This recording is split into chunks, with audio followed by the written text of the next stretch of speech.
Hello there. Climate groups are outraged by new mining in UK. The government says it won't increase net coal consumption, though. In any case, the country consumes significantly less coal than Germany, for example, but still. The UK government has approved the construction of a coal mine in the northern English county of Cumbria to produce coke for the country's steel industry. It's the first new coal mine on the island in more than 30 years. West Cumbria Mining Limited will invest more than £165 million in the port city of Whitehaven. Locally, there's overwhelming support for the project, which aims to create 500 jobs in the underdeveloped region near the Lake District. The approval had been expected, but had been postponed several times due to changes in government. Although not the party changed, that's the figurehead. The decision has outraged environmental and climate groups who point to the UK's statutory target of net zero carbon emissions by 2050. The only Green MP, Caroline Lucas, has criticised the mine as a crime against humanity. The Liberal Democrats said the approval was ridiculous and terrible. And Labour's climate spokesman Ed Miliband called coal mining not a solution to the energy crisis. The new mining is a nail in the coffin for Britain's claim to be a leader in climate policy, he said. The decision sends a completely wrong message, is a step backwards and ultimately an own goal, said Alok Sharma, Member of Parliament and chair of the COP26 climate summit in Glasgow, ahead of the decision. Moreover, it damages Britain's hard-earned international reputation. Excuse me?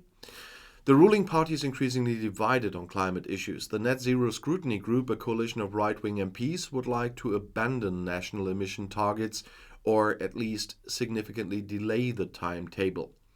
Many other MPs, on the other hand, are pushing for rapid progress, also because climate issues are gaining in importance for their voters.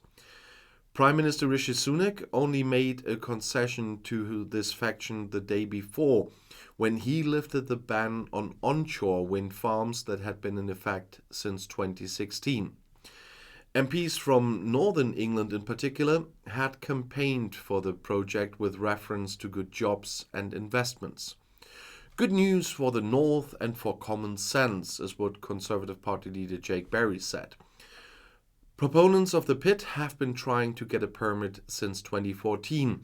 They received local approval 2 years ago and national approval the following year. However, it was revoked in the run-up to the climate summit in Glasgow, and there were repeated delays in the planning.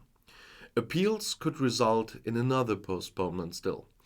In the run-up to the decision, the government commissioned the Independent Planning Commission to review the project.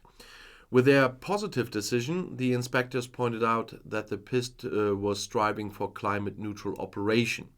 The coal is used for steel production and would otherwise have to be imported, they said. There's hardly any use for coking coal from Cumbria in energy production. The country has drastically reduced coal-fired power generation in recent years. Gas-fired power plants with a better emission balance and large wind turbines off the coast are decisive. The mine, on the other hand, is intended to give the country's steel industry a boost, according to the operator West Cumbria Mining. Once expanded, the mine is expected to produce 3 million tons of coking coal a year. That's around 18% of Britain's annual consumption. But industry representatives are skeptical about the additional demand. The UK steel industry needs investment in electric arc furnaces and hydrogen. That's what former British Steel chief executive Ron Dillon told the Financial Times. He described the mine as completely unnecessary because there was enough coal available on the market. Elsewhere in Europe too, more and more steel makers are switching to new methods to reduce the use of coal. Minister Michael Gove based his decision on a recommendation, as I said, from the Independent Planning Inspectorate. The mine will produce coal for steel mills that would otherwise have to be imported. That's I mentioned before. It will thus have an overall neutral effect on climate change because the amount of coal used will be roughly the same with or without the mine, writes the Planning Commission. As I said, West Cumbria Mining was pleased with the decision, but they are the company profiting from it. They could also now start building the world's first net zero mine, as they put it. Well, I don't call it that. This means that there should be a net CO2 emission from the operation of the coal production. The mine is to produce 3.1 million tons of hard coal per year and could thus cover a good third of the steel industry's needs. Australian mining investment company ERM Capital is behind West Cumbria Mining. The decision to go to the coal mine was fundamentally wrong, and not just in terms of climate policy and the emissions balance, said Nicholas Stern, a professor at the London School of Economics. It's an economic, social, ecological, financial, and political wrong decision, he says. Economically, it means investing in the technologies of the last century, and that is a wrong path to growth. In social terms, it means offering jobs in industries that are already on the decline, thereby creating future job insecurity, he says. Further mining of coal does not make ecological sense. Financially, there's a risk of lost assets, and politically, Great Britain is asserting its authority as one of the most important global issues and putting it at stake.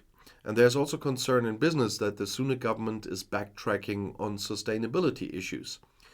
Green growth is completely missing from the plans and the announcements of the last few weeks, said Tony Danker, Executive Director of the Confederation of British Industries, or CBI.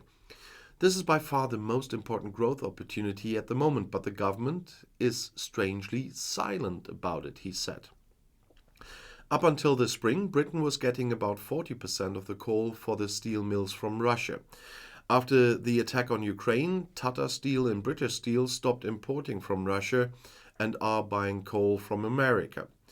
The kingdom has almost completely phased out coal-fired power generation, as I said, and the share of coal power fell from around 40% in 2012 to less than 2% now. The country's total coal consumption has fallen from around 3 to 0.2 exajoules per year. That is only a tenth of the consumption we have here in Germany. And I'll see you in my next video. I'll be back.